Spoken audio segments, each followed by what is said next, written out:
जय श्री राम। मेरे साथियों, सनातन भक्ति वाणी में आप सभी भक्तों का हार्दिक स्वागत है। आज हम श्री रामचरितमानस के बालकांड के दोहा 141 से 145 का भावपूर्ण अर्थ जानेंगे। इन दोहों में राम कथा की महिमा, मानव जीवन का आत्मचिंतन, हरि भक्ति का महत्व, मंत्र जप की शक्ति और प्रभु वचनों से मिलने वाले दिव्य आनंद का सुंदर वर्णन किया गया है। जब जीवन का बड़ा भाग बीत जाता है, तब मन को यह अनुभव होता है कि बिना प्रभु भक्ति के जीवन अधूरा रह जाता है। लेकिन श्री राम की कथा वो दिव्य अमृत है जो मन के दुख, मोह और कलयुग के विकारों को दूर करके जीवन में मंगल भर देती है। आज की ये कथा हमें बताएगी भक्ति क्यों आवश्यक है, राम कथा को कलयुग का सबसे बड़ा सहारा क्यों कहा गया है और कैसे प्रभु स्मरण से भक्ति में शांति और आनंद आता है। तो आइए श्रद्धा, प्रेम और भक्ति के साथ इस पावन कथा का श्रवण करते हैं। जय श्री राम। सनातन भक्ति वाणी। सो मैं तुम सन कहाऊँ सब, सुन मुनीस मन लाई। राम कथा कलिमल हरनि, मंगल करनि सुहाई। श्री रामा मंगल करनि सुहाई। ऋषि कहते हैं, हे मुनि श्रेष्ठ, अब मैं आपको वो पवित्र कथा सुनाता हूँ जिसे आप पूरे मन और ध्यान से सुनिए। ये श्री राम की कथा है जो कलयुग के पापों, अज्ञान, मोह और मन के विकारों को दूर करने वाली है। ये कथा केवल सुनने की वस्तु नहीं, बल्कि जीवन को बदल देने वाली आध्यात्मिक शक्ति है। राम कथा मनुष्य के भीतर भक्ति, करुणा, धैर्य और सत्य का भाव उत्पन्न करती है। जिस प्रकार सूर्य का प्रकाश अंधकार को दूर कर देता है, उसी प्रकार राम कथा जीवन के भ्रम और दुख को मिटाकर मंगल और शांति प्रदान करती है। तुलसीदास जी यहाँ बताते हैं कि कलयुग में राम कथा सबसे सरल और श्रेष्ठ साधन है। होई न विषय विराग, भवन बसत भा चौथपन। हृदय बहुत दुख लाग, जन्म गयो हरि भगति बिनु। जन्म गयो हरि भगति बिनु। तुलसीदास जी ने यहाँ एक गहरा आत्मचिंतन प्रकट किया है। व्यक्ति कहता है, मेरा जीवन काफ़ी बीत गया, उम्र भी बढ़ गई, लेकिन मेरे मन में अभी तक विषयों और सांसारिक मोह से वैराग्य उत्पन्न नहीं हुआ। मैंने जीवन का बड़ा भाग घर गृहस्थी और संसार में बिताया, पर भगवान की भक्ति में मन नहीं लगाया। अब मन में दुख होता है कि कितना मूल्यवान मानव जीवन व्यर्थ चला गया।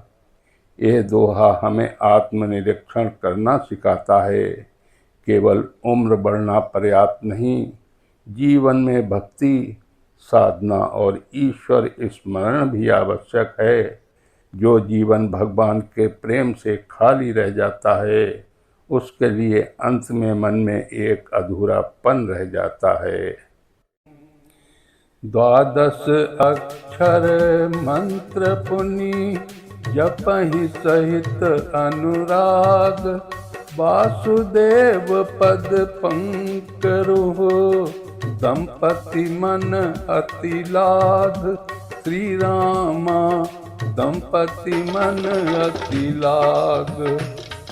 इन बातों को स्मरण करते हुए उन्होंने प्रेम पूर्वक 12 अक्षरों वाले दिव्य मंत्र का जप आरंभ किया। ओम नमो भगवते वासुदेवाय। उन्होंने पूरे प्रेम, श्रद्धा और समर्पण के साथ भगवान वासुदेव के चरण कमलों में अपना मन लगा दिया। यहाँ केवल मंत्र का उच्चारण नहीं, बल्कि हृदय की पूर्ण उपस्थिति और भक्ति का महत्व बताया गया है। जब मन सच्चे प्रेम से भगवान में लग जाता है, तब धीरे धीरे संसार के मोह कम होने लगते हैं और आत्मा को शांति मिलने लगती है। ये दोहा हमें बताता है कि मंत्र तभी फल देता है जब उसमें प्रेम और श्रद्धा जुड़ी हो।